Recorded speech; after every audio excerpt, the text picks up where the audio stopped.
por ignorar certos sinais. Quantas vezes perdemos a oportunidade de alcançar novas fronteiras ou fazer descobertas que poderiam nos proporcionar o prazer de aprender mais sobre o mundo e até sobre nós mesmos? Existem aquelas situações em que perdeu, tchau, nunca mais. E há outras em que recebemos uma segunda chance. E foi numa dessas em que, apesar da minha falta de argúcia em vislumbrar logo de cara um tesouro escondido, meio hesitante, decidi comprar sem grandes expectativas um exemplar de Uma Mulher Sem Importância, da jornalista inglesa Sonia Purnell.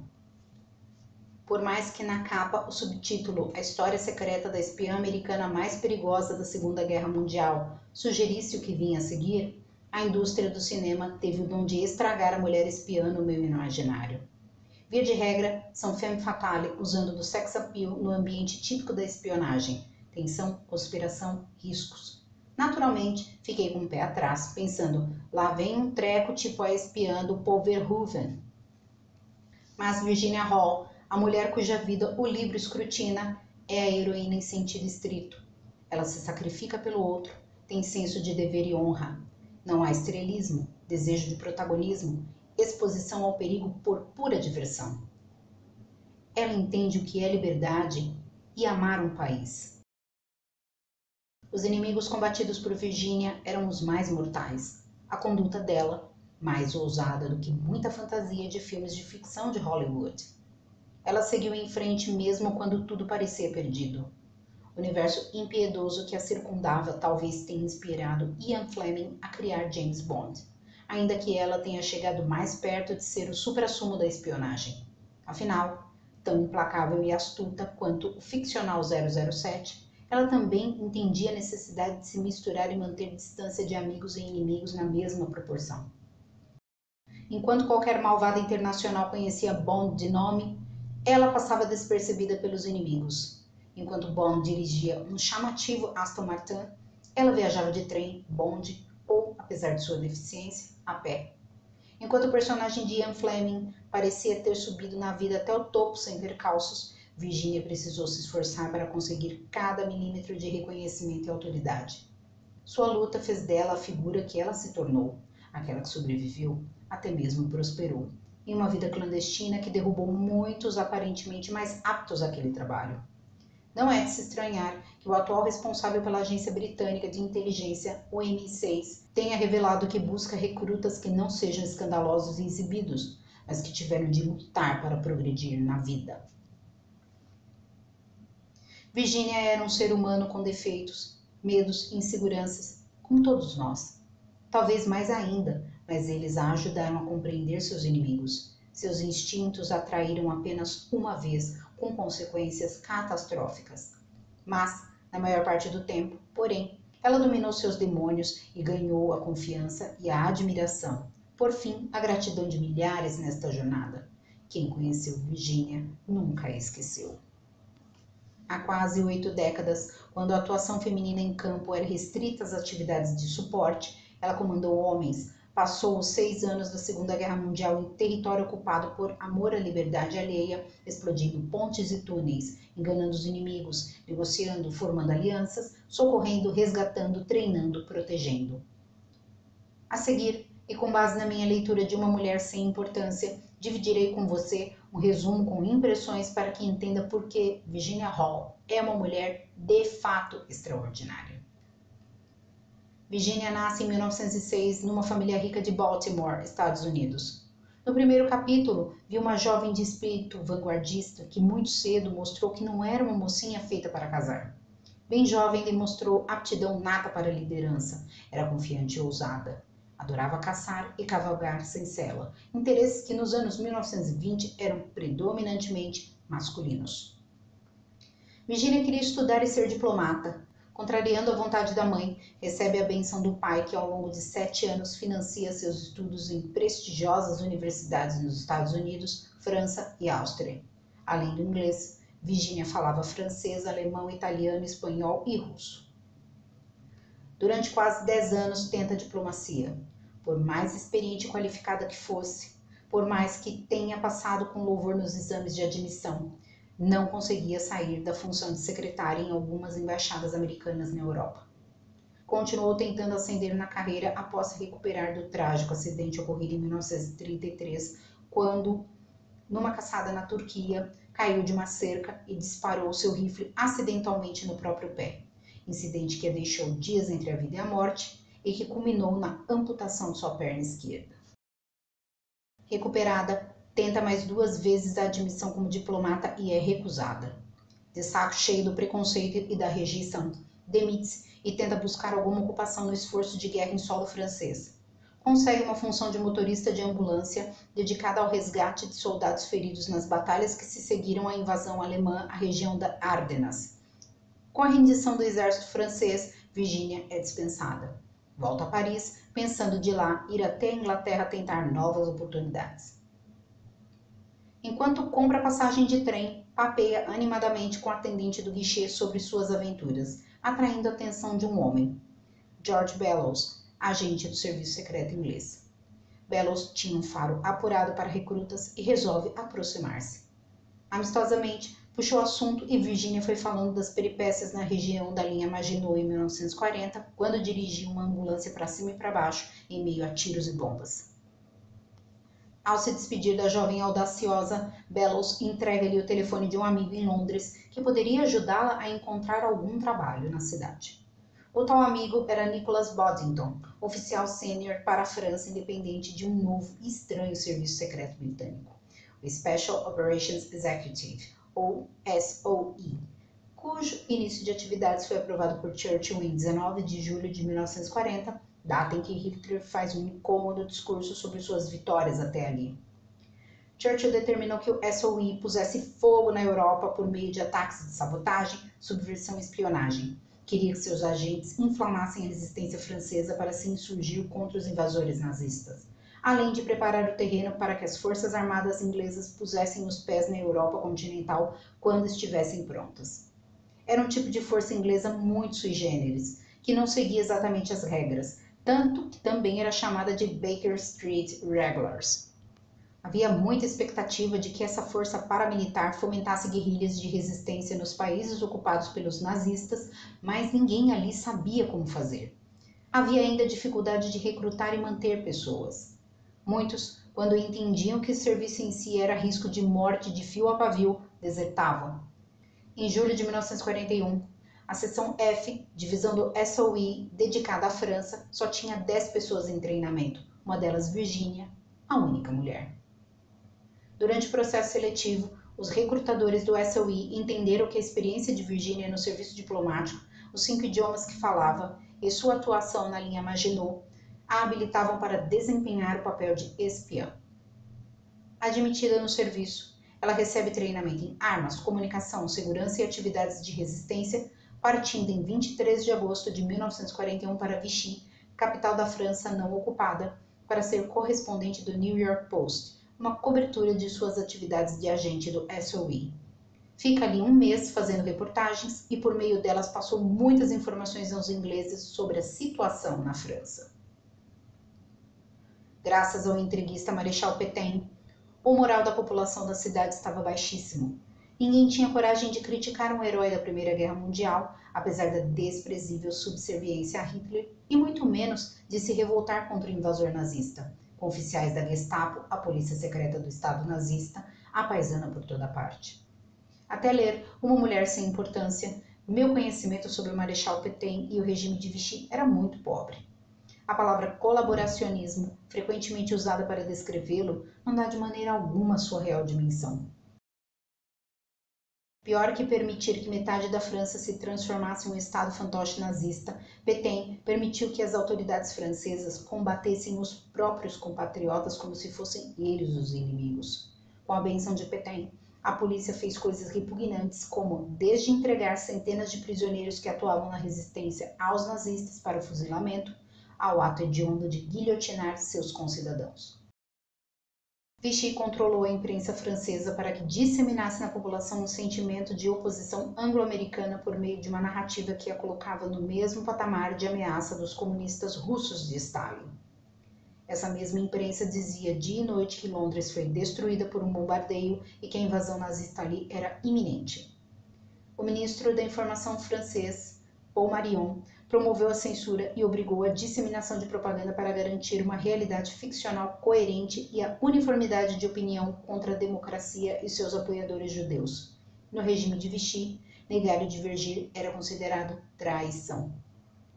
Agregada à ficção, a imprensa omitia ajuda material de Vichy ao esforço de guerra nazi, que vinha fornecendo gasolina e caminhões para as tropas alemãs no norte da África.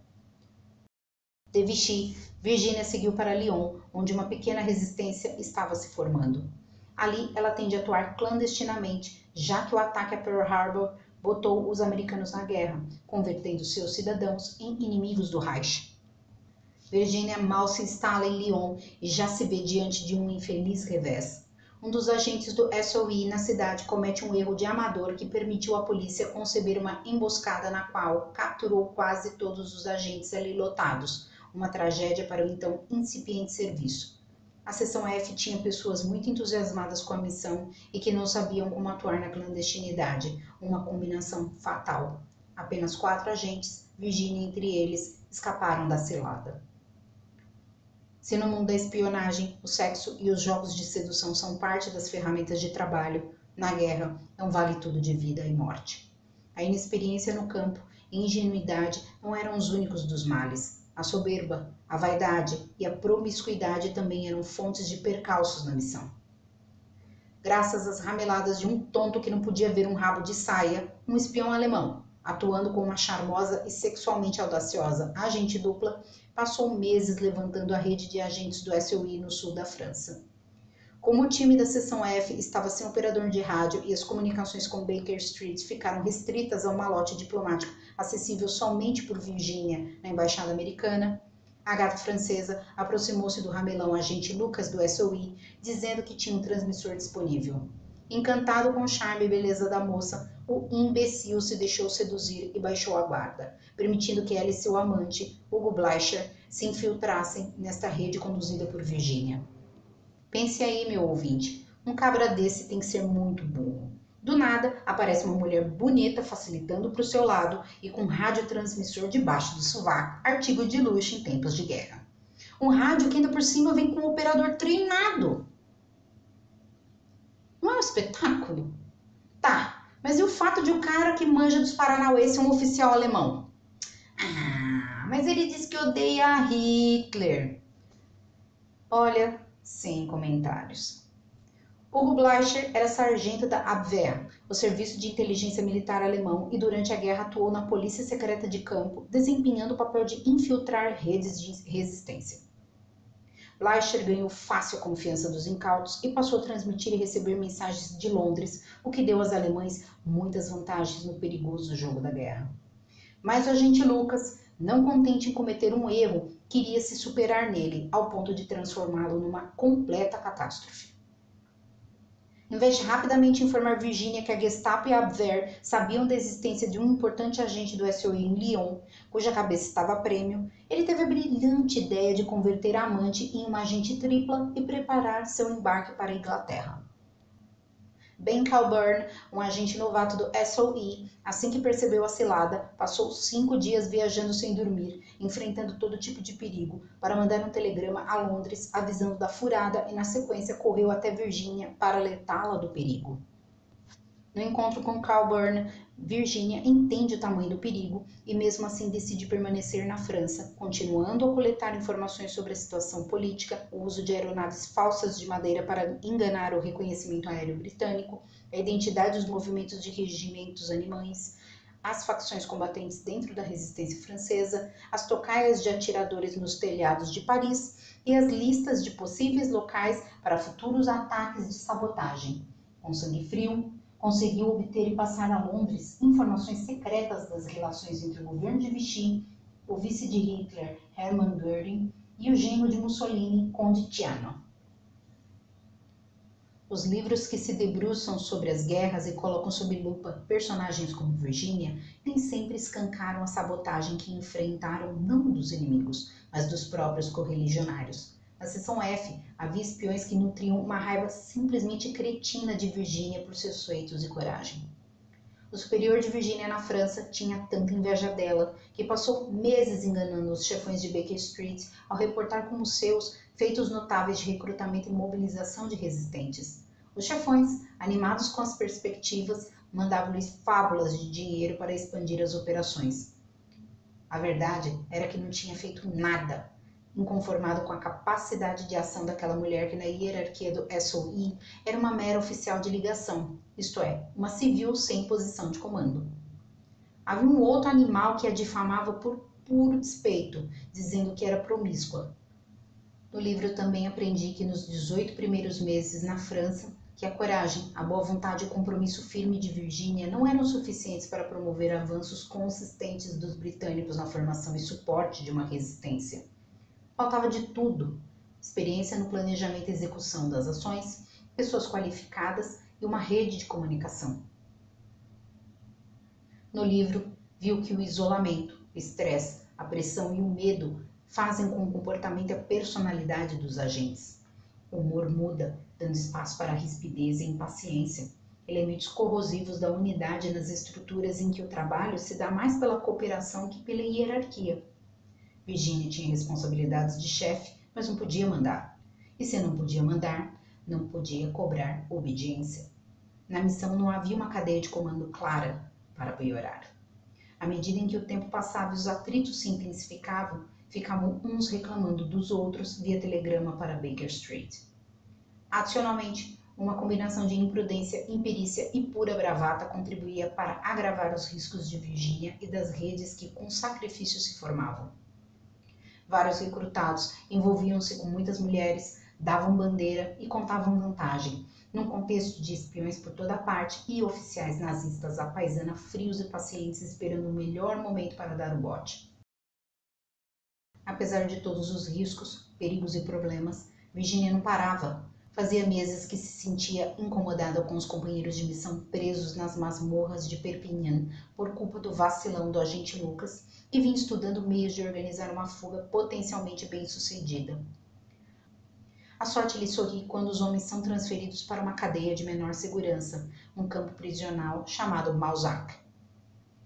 Virginia, com o apoio incansável de Gaby Bloch, a esposa judia de um dos presos, tramou uma fuga muito complexa e cheia de pequenos detalhes, mas que por fim foi um grande sucesso. O triunfo, associado ao papel agora mais efetivo da resistência na sabotagem da ocupação nazista, atraiu a fúria do próprio Bigodinho. Daí para frente, as coisas chegaram a um nível de perigo extremo. Tanto a Gestapo quanto a Abwehr estavam na cola da resistência francesa e seus aliados ingleses. No trecho a seguir, temos uma medida do estresse.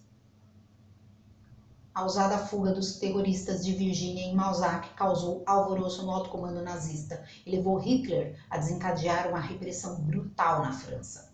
Obviamente, a resistência havia se tornado uma grande ameaça e o governo semi-autônomo francês no sul não era mais sustentável. Repetidos ataques a fábricas, vagões de trens, carros alemães, linhas de energia e a um escritório de recrutamento em Lyon também provaram a Berlim que não se podia confiar em todas as promessas da administração de Pétain para destruir o inimigo interno. Agora, o Terceiro Reich estabeleceria as bases para uma ocupação, ordenando que Vichy emitisse 500 cartões de identidade franceses para ajudar a Gestapo a se infiltrar em redes secretas de aliados em toda a Zona Livre. Sob a Operação Donar, batizada segundo o deus do trovão germânico, os nazistas planejavam encher as cidades do sul de agentes duplos para revelar e eliminar as células terroristas restantes. Os termos do armistício de 1940 declaravam que a Gestapo deveria intervir somente na presença da polícia francesa, mas os alemães começaram a prender e a torturar à vontade. Rastrear os responsáveis por Malzac, bem como o recente e notável aumento na eficiência e frequência da sabotagem, havia se transformado na maior prioridade deles. O sucesso da resistência estava encorajando cada vez mais francesas a apoiar atos de sabotagem e elas estavam atuando como mensageiras, transportando armas e suprimentos, o que as expunha ao risco de detenção pelos nazis, cujas técnicas de tortura voltadas ao público feminino eram particularmente cruéis. Alguns apelavam à maldade pura, agredindo os filhos delas. O cerco não estava se fechando pura e simplesmente pela repressão à resistência. Os nazistas eram tão cruéis quanto inteligentes. Intensificaram a infiltração da resistência para acabar com seções inteiras de agentes e colaboradores. Nesse contexto, um padre, traidor de Cristo, ofereceu-se na Abwehr para fazer o papel de identificar desde simpatizantes da resistência a agentes e entregá-los aos alemães pelo preço certo. A víbora fazia homilias antinazistas, distribuía fotos do general de Gaulle, conquistando a simpatia dos paroquianos e a confiança daqueles que estavam envolvidos com atividades de sabotagem no exército alemão. Infiltrado como mensageiro de uma das redes de informação da resistência, em agosto de 1942, chega muito perto de Virgínia. A segunda vez em que se encontraram, ela estranha que ele traga notícias de um local que sofreu uma batida nazista onde todos foram presos, menos ele. Desconfiada, em 2 de setembro, Virginia o confronta e lhe dá uma explicação convincente. Como ele continuava trazendo microfilmes e outras informações e Londres não reportava nada desabonador, Virginia, apesar de ainda incomodada com aquele padre de olhar frio e sotaque alemão, o recebe mais uma vez em 1º de outubro. Foi um erro com consequências devastadoras. Robert Alash conseguiu arruinar várias redes de resistência formadas por Virginia em Lyon, ocasionando a prisão de aliados muito leais que, sob tortura atroz, não delataram e por isso perderam suas vidas em campos de concentração. Algumas das sessões de tortura foram conduzidas pelo sádico Klaus Barbie, oficial da SS que, pela crueldade, ficou conhecido como Carniceiro de Lyon. Ele foi responsável pela execução ou assassinato de mais de 4.000 indivíduos e pela deportação de 7.500 judeus, a maioria dos quais pereceu em Auschwitz. Alash, no entanto, não conseguiu informações suficientes para que os nazistas pusessem as mãos em Virginia. Nos últimos minutos do mal maior, onde já estava sendo caçada pelos serviços de inteligência alemães, ela conseguiu fugir para a Espanha em novembro de 1942, numa jornada dificílima e altamente perigosa para uma mulher com uma prótese na perna esquerda e em meio ao inverno rigoroso. Caminhar 30 quilômetros nos Pirineus, uma cordilheira sudoeste que forma uma divisa natural entre a França e a Espanha.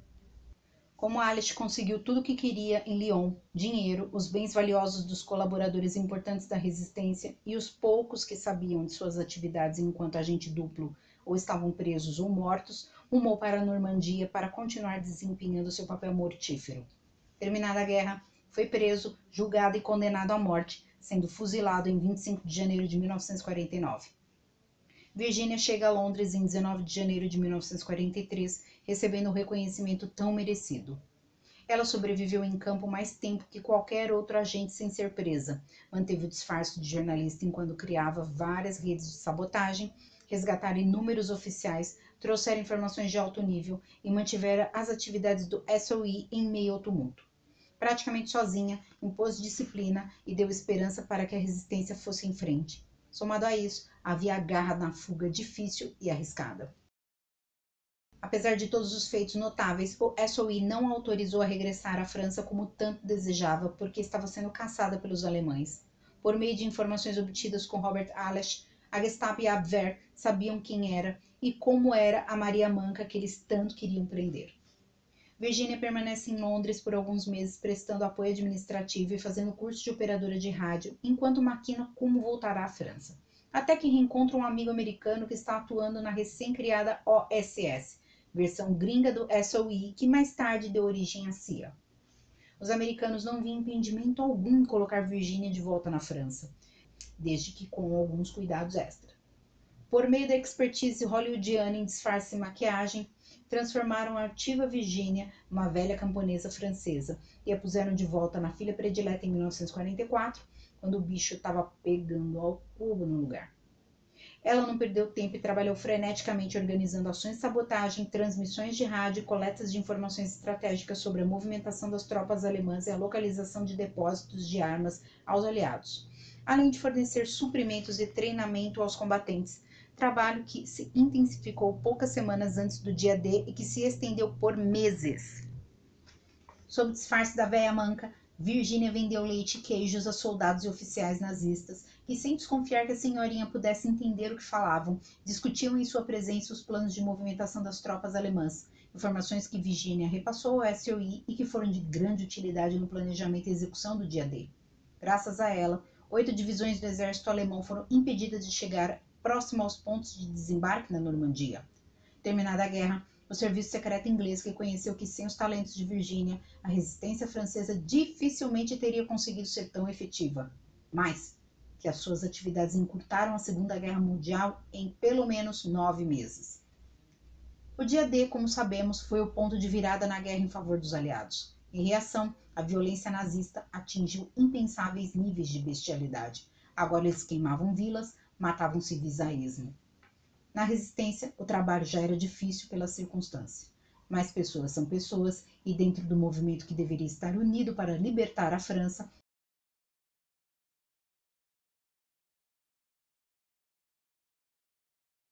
no entanto, nem todo mundo era tão solícito ou tão simpático com Virginia como os homens de Bob. Na verdade, alguns resistentes ficaram desconfiados e até relutantes, apesar de ela ter se oferecido para ajudar.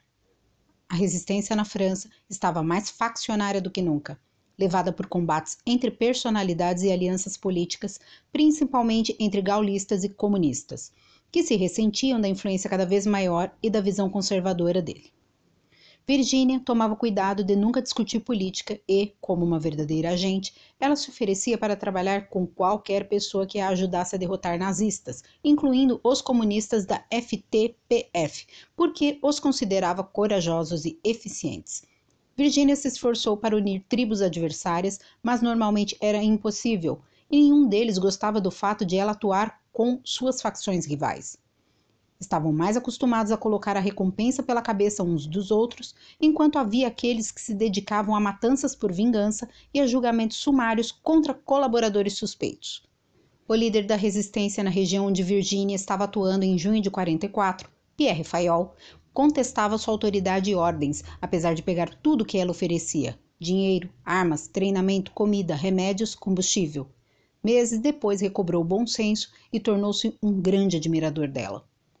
Por seus esforços na guerra, Virginia foi condecorada em setembro de 1945 com a Cruz de Serviço Distinto, única condecoração oferecida pelo governo dos Estados Unidos a uma mulher civil durante a Segunda Guerra Mundial. A Cruz de Serviço Distinto é a segunda maior condecoração militar que pode ser dada a um membro do Exército dos Estados Unidos, premiado por extrema bravura e risco de morte em combate real com uma força armada inimiga. Ações que merecem a Distinguished Service Cross devem ser de tão alto patamar a ponto de sobressair-se todas as outras condecorações militares dos Estados Unidos, abaixo somente da Medalha de Honra. Terminada a guerra, Virginia ingressa na CIA em 1947 como analista de inteligência com o papel de reunir informações sobre a penetração soviética nos países europeus, um trabalho tedioso do qual ela se demite no ano seguinte. Um agente de campo, acostumado com o estresse, a movimentação, a loucura do perigo e da violência, não consegue se adaptar facilmente ao trabalho de inteligência por meio da coleta de informações. É recontratada em 1950 para comandar uma operação paramilitar ultrasecreta na França, que consistia na formação de um modelo de resistência para os países europeus caso o continente sofresse uma massiva invasão soviética. No mesmo ano, Virginia se casa com o ex-agente da OSS, Paul Guillot, com quem atuou na resistência francesa. Na CIA, Virginia sofreu na pele o que eu considero muito mais injusto e indigno do que o simples preconceito por ser mulher. Seu vasto histórico de sucessos, com incontáveis testemunhas reconhecendo a diferença significativa que sua atuação fez para os rumos da guerra em favor dos aliados, os elogios dos superiores em Londres e dos companheiros de missão na França, as condecorações recebidas por mérito e bravura, fizeram dela um alvo de desprezo e inveja revoltantes. A CIA, fundada nos tempos de paz e preocupada em conter o comunismo, em seu início era formada em grande parte por agentes sem experiência de campo, vindos de faculdades de prestígio, cheios de si e com rei na barriga. Era com esses tipinhos incapazes e invejosos que Virginia tinha de conviver e até se subordinar. A título de exemplo, no período de atividade ultrassecreta, seu superior, que nunca a viu atuar em campo, fez uma avaliação depreciativa do trabalho dela, uma óbvia sacanagem. Mas ela foi em frente, deixando a agência apenas em 1966, quando se aposenta compulsoriamente aos 60 anos. Anos mais tarde, a CIA fez-lhe justiça ao reconhecer que seus colegas oficiais sentiram que ela tinha sido marginalizada porque tinha tanta experiência que ofuscava os seus colegas homens, que se sentiam ameaçados por ela, e que sua experiência e habilidades nunca foram utilizadas adequadamente.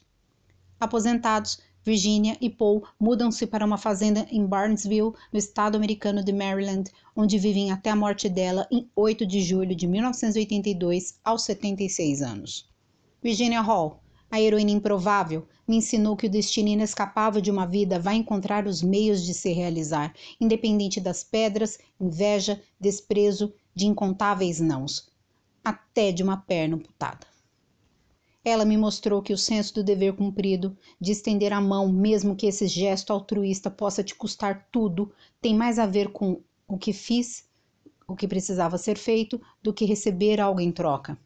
Virginia, uma mulher guiada por nobres valores, merece muito mais que o nosso respeito, merece nossa admiração. Para você que ficou até o final e curtiu a história da grande Virginia Hall, eu te peço, curta, compartilhe esse vídeo. Até o próximo.